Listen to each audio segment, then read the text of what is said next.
Hey guys, how's it going? It is Smalls, and in today's video we're going to be talking about why you shouldn't just buy any sketchbook. And I'm pretty much bringing this point up because recently I bought a new sketchbook because my old one kind of sucked. But if you walk into any store that offers a sketchbook, you can see that they offer different sizes, different brands. They are all bounded differently, they all require different types of mediums and so on. And this is why I'm making this video, for that exact same reason, because sometimes it can get confusing on what sketchbook to pick. As you will see, some people in YouTube or on YouTube, and even just your normal average person, has their favorite brands to go into or that they like to buy into.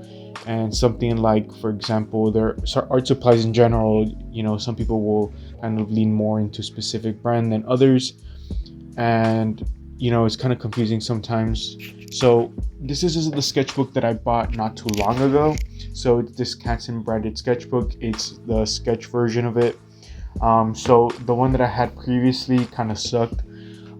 So it's this one right here. This one wasn't that good. It's the Hobby Lobby branded sketchbooks. And just because I'm saying that this sketchbook sucks doesn't mean that pretty much any sketchbook from Hobby Lobby sucks, as I bought a pack of 4 not too long ago when I made this purchase.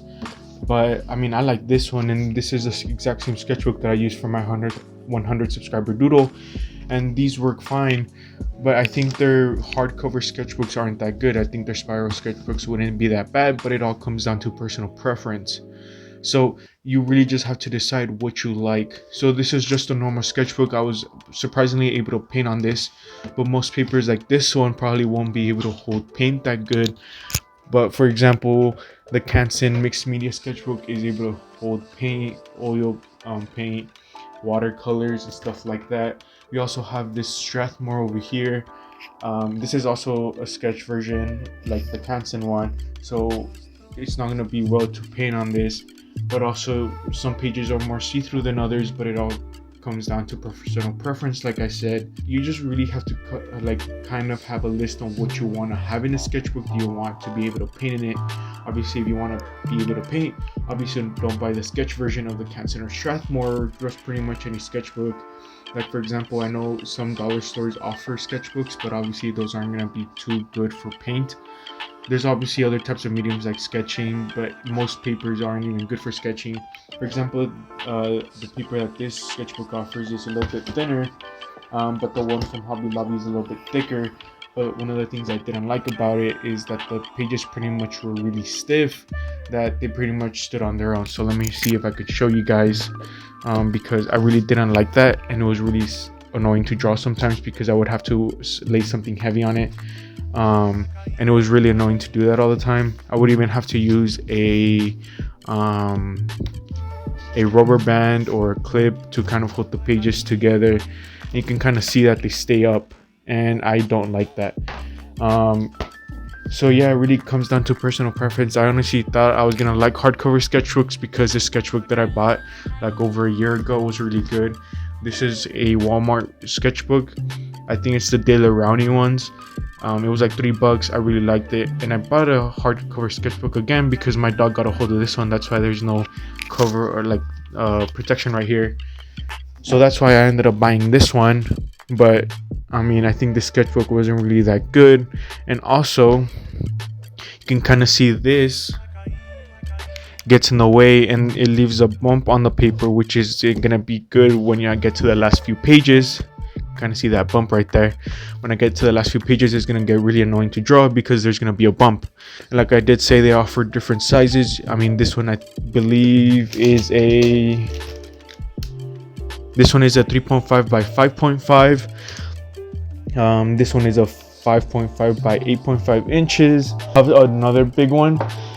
This one I didn't like because one, it was too big, and it was also hardcover, so it also struggled to stay open and lay flat. I like sketchbooks that lay flat, but sometimes I don't hate a hardcover sketchbook. Also, I wasn't able to carry it around wherever I went. So obviously the sketchbook stayed in the house, but it was really big. I have another one that was even bigger, which I personally didn't like because I believe this is bigger than the other one. Yeah, it's like a few inches bigger than this. It's this one. This is a Canson branded sketchbook. I didn't like this one because it was too big. I don't like big sketchbooks. It's this one, the Canson brand. I personally didn't buy it again. They sold these at Walmart, but now they don't. And also different stores offer different brands. Walmart doesn't offer Canson or Strathmore anymore. They offer Daler Rowney and some off brands.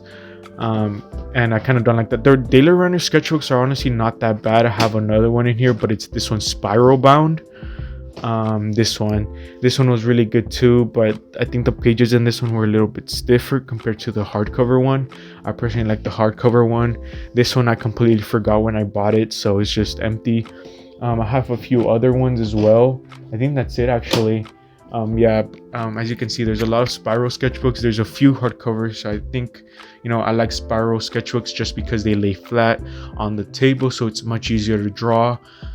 Hardcover sketchbooks kind of struggle to do that. Some are better, but personally me, I don't like buying sketchbooks online because a lot of the sketchbooks that lay flat aren't really offered in the stores that I go to or the stores that are near me, which kind of sucks. Obviously not everyone's gonna want to order something, especially if they don't want to pay for shipping. I don't want to pay for shipping because I'm gonna end up paying a lot more, so I'm not gonna do that.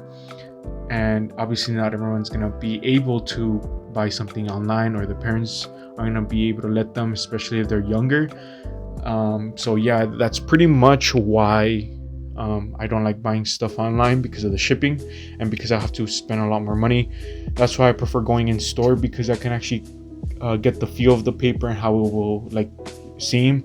The paper in here wasn't too bad. It was just the hardcover itself that really made me hate this sketchbook. This is the only sketchbook that I've felt the need to buy another one because it sucked. I feel like the spiral sketchbooks wouldn't be that bad because I don't think I would feel that issue. But yeah, you gotta pick the right sketchbook because it all comes down to your basic needs pretty much, or what you like. If you like painting, obviously lean more into mixed media. If you like sketching, lean more into sketching sketchbooks. And when it comes to sketching, you can pretty much buy any brand, especially dollar store brands. I think that was my first ever sketchbook, but I just tore out the pages because it was big, like the red one. So yeah, you got to pick the right sketchbook, because I feel like when you know what you want, it gives you a better experience in the sketchbook. And a lot of people also talk about that. A lot of YouTubers always talk about that. But yeah, always make sure to pick the right sketchbook, because then you'll enjoy drawing maybe a little bit more, or at least hopefully. Obviously you want to have a good experience while drawing, because it is a fun thing to do. Like I did say, these are both Hobby Lobby sketchbooks, but the purple one, this small one, was really good because it folds all the way. It folds like this, and I really like that. Obviously this is a spiral, but you can see that the doodle that I did. This is my ink sketchbook.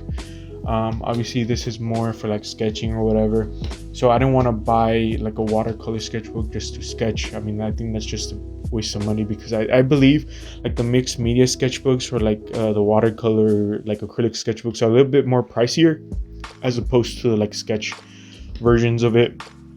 But yeah, that's pretty much the entire video. Just pick the right sketchbook. It's honestly a bit difficult at first, but you just gotta find that one sketchbook that you're gonna enjoy, because once you find that sketchbook, you're gonna enjoy drawing a little bit more. Obviously experiment, don't just buy one sketchbook over and over again. Obviously if you think you found the right sketchbook, to keep on buying over it. But if you just started drawing, then maybe experiment more with sketchbooks and see which ones you like more. Obviously I like decently sized or medium sized sketchbooks like this one. I don't like big ones like the green one I have over here. So I definitely have a preference for smaller sketchbooks or medium size and spiral sketchbooks as well.